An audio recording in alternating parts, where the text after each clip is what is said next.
ಅಂಬಾನಿ ನ್ಯೂಸ್ಗೆ ಸ್ವಾಗತ. ಪ್ರತಿದಿನ ನ್ಯೂಸ್ ಅಪ್ಡೇಟ್ಗಾಗಿ ಸಬ್ಸ್ಕ್ರೈಬ್ ಮಾಡಿ. ರಣಾಂಗಣವಾದ ಚಿಕ್ಕಬಳ್ಳಾಪುರ ಜಿಲ್ಲಾಧಿಕಾರಿ ಕಚೇರಿ. ಅನ್ನದಾತ ವರ್ಸಸ್ ಖಾಕಿ ನಡುವೆ ಬಿಗ್ ಫೈಟ್. ನಮಸ್ಕಾರ, ಅಂಬಾನಿ ನ್ಯೂಸ್ ಟಿವಿಗೆ ಸ್ವಾಗತ. ಚಿಕ್ಕಬಳ್ಳಾಪುರ ಜಿಲ್ಲೆಯಲ್ಲಿ ಕೆಐಎಡಿಬಿ ಭೂಸ್ವಾಧೀನ ಕಿಚ್ಚು ಈಗ ಜ್ವಾಲೆಯಾಗಿ ಮಾರ್ಪಟ್ಟಿದೆ. ಕಳೆದ 45 ದಿನಗಳಿಂದ ಶಾಂತಿಯುತವಾಗಿ ನಡೆಯುತ್ತಿದ್ದ ರೈತರ ಹೋರಾಟ ಇಂದು ರಣಾಂಗಣಕ್ಕೆ ಸಾಕ್ಷಿಯಾಗಿದೆ. ಜಿಲ್ಲಾಧಿಕಾರಿ ಕಚೇರಿ ಮುತ್ತಿಗೆಗೆ ಯತ್ನಿಸಿದ ಅನ್ನದಾತರು ಹಾಗೂ ಪೊಲೀಸರ ನಡುವೆ ತೀವ್ರ ಜಟಾಪಟಿ ನಡೆದಿದ್ದು ಪರಿಸ್ಥಿತಿ ಕೈಮೀರಿ ಹೋಗಿದೆ. ಈ ಬೆಂಕಿ ಇಷ್ಟೊಂದು ತೀವ್ರವಾಗಲು ಕಾರಣವೇನು? ಇಲ್ಲಿದೆ ನೋಡಿ ಕಂಪ್ಲೀಟ್ ರಿಪೋರ್ಟ್. ಹೌದು, ಇದು ಚಿಕ್ಕಬಳ್ಳಾಪುರ ಜಿಲ್ಲಾಡಳಿತ ಭವನದ ಮುಂಭಾಗದ ದೃಶ್ಯ. ಶಿಡ್ಲಘಟ್ಟ ತಾಲೂಕಿನ ಜಂಗಮಕೋಟೆ ವ್ಯಾಪ್ತಿಯಲ್ಲಿ ಕೆಐಎಡಿಬಿ ಉದ್ದೇಶಿತ ಕೈಗಾರಿಕಾ ಪ್ರದೇಶಕ್ಕಾಗಿ ಭೂಸ್ವಾಧೀನ ಪ್ರಕ್ರಿಯೆ ಆರಂಭವಾಗಿದೆ. ಆದರೆ ನಮ್ಮ ಜೀವ ಹೋದರೂ ಸರಿ, ಫಲವತ್ತಾದ ಭೂಮಿಯನ್ನು ಮಾತ್ರ ಬಿಟ್ಟುಕೊಡುವುದಿಲ್ಲ ಎಂದು ಪಟ್ಟು ಹಿಡಿದಿರುವ ರೈತರು ಕಳೆದ 1.5 ತಿಂಗಳಿನಿಂದ ಅಹೋರಾತ್ರಿ ಧರಣಿ ನಡೆಸುತ್ತಿದ್ದರು. ಇಂದು ಈ ಹೋರಾಟದ ಕಾವು ಜಿಲ್ಲಾಧಿಕಾರಿ ಕಚೇರಿಯ ಮುಂಭಾಗ ಸ್ಫೋಟಗೊಂಡಿದೆ. ತಮ್ಮ ಹಸಿರು ಶಾಲು ಮತ್ತು ಪ್ರೀತಿಯ ದನಕರುಗಳೊಂದಿಗೆ ಬಂದ ರೈತರು ಡಿಸಿ ಕಚೇರಿಗೆ ಮುತ್ತಿಗೆ ಹಾಕಲು ಮುಂದಾದರು. ಈ ವೇಳೆ ಪೊಲೀಸರು ತಡೆದಾಗ ಪರಿಸ್ಥಿತಿ ವಿಕೋಪಕ್ಕೆ ಹೋಯಿತು. ಮಾತಿನ ಚಕಮಕಿ ನೂಕಾಟಕ್ಕೆ ತಿರುಗಿತು. ಈ ಸಂಘರ್ಷದ ನಡುವೆ ಓರ್ವ ರೈತ ತೀವ್ರವಾಗಿ ಗಾಯಗೊಂಡಿದ್ದು, ಕೂಡಲೇ ಅವರನ್ನು ಜಿಲ್ಲಾ ಆಸ್ಪತ್ರೆಗೆ ದಾಖಲಿಸಿ ಚಿಕಿತ್ಸೆ ನೀಡಲಾಗುತ್ತಿದೆ. ಪೊಲೀಸರ ಈ ವರ್ತನೆಗೆ ರೈತರ ಆಕ್ರೋಶದ ಕಟ್ಟೆ ಒಡೆದಿದೆ. ವಿಶೇಷವೆಂದರೆ ಈ ಭೂಸ್ವಾಧೀನದ ಕಿಚ್ಚು ಈಗ ರಾಜಕೀಯ ತಿರುವು ಪಡೆದುಕೊಂಡಿದೆ. ಪೊಲೀಸರ ನಡೆಗೆ ತೀವ್ರ ಆಕ್ರೋಶ ವ್ಯಕ್ತಪಡಿಸಿದ ರೈತರು, ಪೊಲೀಸರು ನಮ್ಮ ಬಟ್ಟೆ ಹರಿದು ವಿಕೃತಿ ಮೆರೆದಿದ್ದಾರೆ ಎಂದು ಕಣ್ಣೀರು ಹಾಕಿದರು. ಇನ್ನು ಜಿಲ್ಲಾ ಉಸ್ತುವಾರಿ ಸಚಿವ ಎಂಸಿ ಸುಧಾಕರ್ ಅವರಿಗೆ ಮುತ್ತಿಗೆ ಹಾಕಲು ರೈತರು ಮುಂದಾದಾಗ ಜಟಾಪಟಿ ತಾರಕಕ್ಕೇರಿತು. ಸಚಿವರ ವಿರುದ್ಧ ಧಿಕ್ಕಾರ ಕೂಗಿದ ಅನ್ನದಾತರು ತಮ್ಮ ಆಕ್ರೋಶ ಹೊರಹಾಕಿದರು. ಇಲ್ಲಿ ಮತ್ತೊಂದು ಗಮನಿಸಬೇಕಾದ ಅಂಶವೆಂದರೆ ಕೆಐಎಡಿಬಿ ವಿಚಾರದಲ್ಲಿ ರೈತರು ಈಗ 2 ಗುಂಪುಗಳಾಗಿ ವಿಭಜನೆಯಾಗಿದ್ದಾರೆ.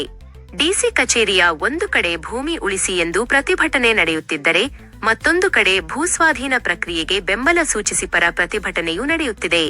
ಈ ಪರ ವಿರೋಧದ ಸಂಘರ್ಷ ಜಿಲ್ಲಾಡಳಿತಕ್ಕೆ ದೊಡ್ಡ ತಲೆನೋವಾಗಿ ಪರಿಣಮಿಸಿದೆ.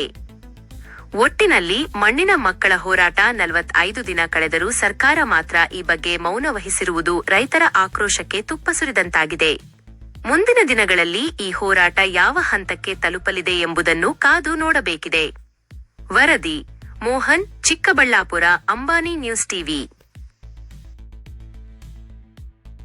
ನೋಡಿ, ಸೌಜನ್ಯದ ಪ್ರಶ್ನೆ ಬಂದಾಗ ಅದು ಅವ್ರಿಗಿರ್ಬೇಕು. ಸೌಜನ್ಯ ನಾನು ಪ್ರಾರಂಭದಿಂದ ಅವರಿಗೆ ಎಲ್ಲ ರೀತಿ ಗೌರವ ಕೊಟ್ಟು ನಾವು ರೈತರ ಸಭೆಗಳನ್ನು ಮಾಡಿದ್ವಿ, ಎಲ್ಲ ಮಾಡಿದ್ವಿ.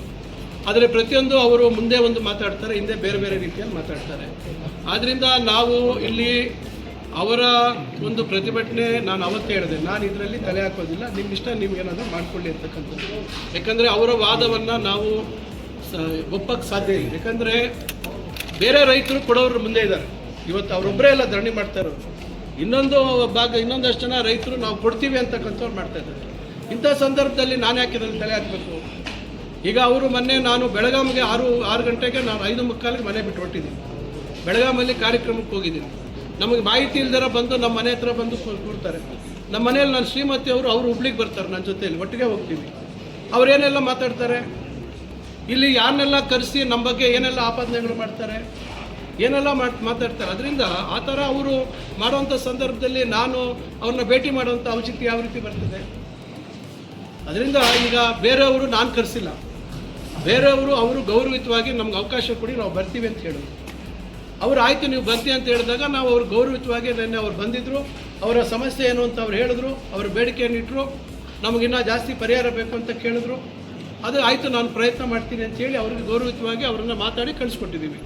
ಇವರು ಗೌರವಿತವಾಗಿ ಮಾತಾಡಿದ್ರೆ ನಾವು ಮಾತಾಡ್ಬೋದು. ಆದರೆ ಇವರು ಬೇರೆಯವರನ್ನು ಕರ್ಕೊಂಡ್ಬಂದು ರಾಜಕೀಯ ಲಾಭ ಪಡೆಯುವಂಥದ್ದಕ್ಕೆ ರಾಜಕೀಯ ಭಾಷಣಗಳನ್ನು ಮಾತಾಡಿಕೊಂಡು ಇವತ್ತು ಜಿಲ್ಲೆಯಲ್ಲಿ ಕೈಗಾರಿಕೆಗಳು ಆಗಬೇಕು ಬೇಡ ಅಂತಕ್ಕಂಥದ್ದು ದೊಡ್ಡ ಚರ್ಚೆ ಆಗಲಿ. ಆಗಬೇಕಾ ಬೇಡ ಅಂಥದ್ದು, ಇವತ್ತು ಮಕ್ಕಳಿಗೆ, ಇವತ್ತು ವಿದ್ಯಾವಂತ ಮಕ್ಕಳಿಗೆ ಇವತ್ತು ಉದ್ಯೋಗ ಅವಕಾಶಗಳು ಕೊಡಿಸ್ಬೇಕಾ ಬೇಡ ಅಂಥದ್ದು ಚರ್ಚೆ ಆಗಲಿ. ಅದರಿಂದ ಎಲ್ಲೆಲ್ಲಿ ಎಷ್ಟೆಷ್ಟು ಲೇಔಟ್ಗಳು ಬಂದಿದ್ದಾವೆ ಅಲ್ಲಿ ಜಂಗಮಕೋಟೆ ಅನ್ನೋದು ಚರ್ಚೆ ಆಗಲಿ. ಸಿಲ್ವರ್ ಕೈಟ್ಸ್ ಅಂತಕ್ಕಂಥವ್ರು ಯಾರು ಅಂತಕ್ಕಂಥದ್ದು ಚರ್ಚೆ ಆಗಲಿ. ನಡುಪನಾಯಕನಹಳ್ಳಿಯಲ್ಲಿ 350 ಎಕರೆಯಲ್ಲಿ ವಿಲ್ಲಾ ಪ್ಲಾಟ್ಸ್ ಅಂತೇಳಿ ಇವತ್ತು ವೆಬ್ಸೈಟಲ್ಲಿ ನೀವು ತೆಗಿರಿ, ಸಿಲ್ವರ್ ಕೈಟ್ಸ್ ಅಂತೇಳಿ. ಆ ಜಮೀನು ಎಲ್ಲಿಂದ ಬರ್ತದೆ? ಇವತ್ತು ಫಲವತ್ತಾದ ಭೂಮಿ ಎಷ್ಟಿದೆ ಅಂತಲೂ ಚರ್ಚೆ ಆಗಲಿ. ಸರ್ಕಾರಿ ಭೂಮಿ ಎಷ್ಟಿದೆ ಅಂತಲೂ ಚರ್ಚೆ ಆಗಲಿ. ಅನಾಟ್ರಿಲ್ ಬಿಡ್ತಾರೆ, ಬಡವರು ತಗೊಳ್ತಾ ಇದ್ದಾರೆ. ನೋಡಿ, ಬಡವ್ರ ಪ್ರಶ್ನೆ ಇಲ್ಲ, ಯಾರ್ದು ಪ್ರಶ್ನೆ ಇಲ್ಲ. ಈಗ ಅಲ್ಲಿ ಡಿಸ್ಟ್ರಿಕ್ಟ್ ಫಾರೆಸ್ಟ್ ಅಂತ ಸ್ವಲ್ಪ ಜಾಗ ಇದೆ. ಅರಣ್ಯಕ್ಕೆ ಹೊಂದ್ಕೊಂಡಿರ್ತಕ್ಕಂಥ ಜಾಗದಲ್ಲಿ ಕೆಲವರು ರೈತರಿಗೆ ದುರಸ್ತಿ ಆಗಿದೆ. ಆದರೆ ಅರಣ್ಯ ಇಲಾಖೆಯವರು ನಮ್ಮದು ಅಂತ ಅವರು ವಾದ ಮಾಡಿಸ್ತಾ ಇದ್ದಾರೆ.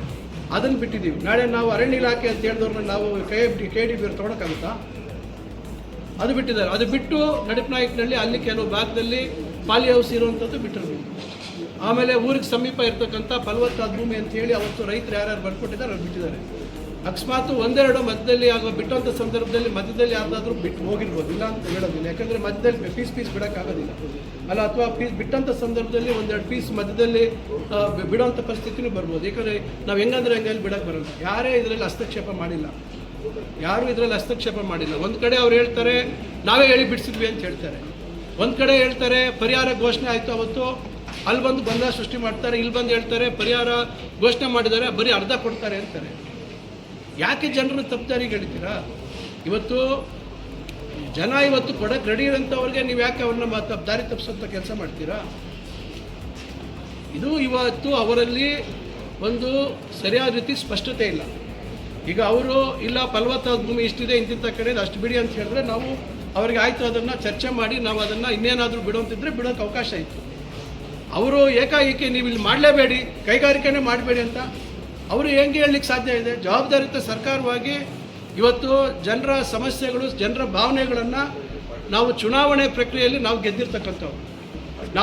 ನಾವೇ ಸ್ವಯಂ ಘೋಷಿತವಾಗಿ ನಾವೇ ಒಂದು ಸಂಘಟನೆಗಳನ್ನು ಮಾಡಿಕೊಂಡು ಯಾವುದೇ ಚುನಾವಣೆ ಪ್ರಕ್ರಿಯೆ ಯಾರೇ ಜನರ ಒಂದು ಮನ್ನಣೆ ಇಲ್ದಿರ ನಾವೇ ಸ್ವಯಂ ನಾವು ಆ ಸಂಘಟನೆ ಈ ಸಂಘಟನೆ ಅಂತ ಮಾಡಿಕೊಂಡು ನೀವು ಚುನಾವಣೆಯಲ್ಲಿ ಗೆದ್ದಿರ್ತಕ್ಕಂಥವ್ರು ಎಲ್ಲರ ಬಗ್ಗೆನೂ ನೀವು ಕೇವಲವಾಗಿ ಹೀನಾಯವಾಗಿ ಮಾತಾಡಿದಾಗ ನಾವು ಇವತ್ತು ಜನರ ಮುಂದೆ ಹೋಗಿ ರೈತರ ಮುಂದೆನೂ ಹೋಗ್ತೀವಿ, ಇವತ್ತು ಅವಿದ್ಯಾವಂತ ಹುಡುಗರ ಮುಂದೆ ಹೋಗ್ತೀವಿ, ಇವತ್ತು ಬಡವ್ರ ಮುಂದೆ ಎಲ್ಲರ ಮುಂದೆ ನಾವು ಹೋಗಿ ಇವತ್ತು ಮತಯಾಚನೆ ಮಾಡಿ ನಾವು ಗೆದ್ದಿರ್ತಕ್ಕಂಥವ್ರು.